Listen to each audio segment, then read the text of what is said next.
ভয়াবহ অগ্নিকাণ্ডে মুহূর্তে ছড়িয়ে পড়ে আতঙ্ক। প্রাণ বাঁচাতে হোটেলের ছাদে উঠে আশ্রয় নেন এক বিদেশি নাগরিক।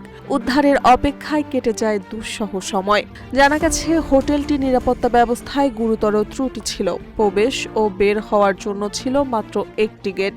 পাশাপাশি পর্যাপ্ত অগ্নি নির্বাপন সরঞ্জামও ছিল না। আরও অভিযোগ উঠেছে, ৬ কক্ষের লাইসেন্স থাকলেও সেখানে অবৈধভাবে ২৫টি কক্ষ পরিচালনা করা হচ্ছিল। অগ্নিকাণ্ডের সময় হোটেলে অবস্থানরত ২১ জন বিদেশিদের মধ্যে ১৭ জনের মৃত্যু হয়েছে বলে জানা গেছে। ঘটনায় দেশজুড়ে নেমে এসেছে শোকের ছায়া। নিহতদের পরিবারকে সরকার ২ লাখ রুপি করে আর্থিক সহায়তা দেওয়ার ঘোষণা দিয়েছে।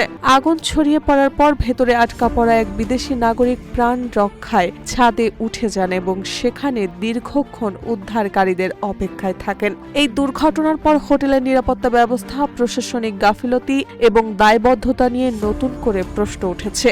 একই সঙ্গে ক্ষতিপূরণের অঙ্ক নিয়েও চলছে ব্যাপক আলোচনা ও সমালোচনা। এই ঘটনাটি ঘটেছে ভারতের মালব্য নগরের একটি হোটেলে।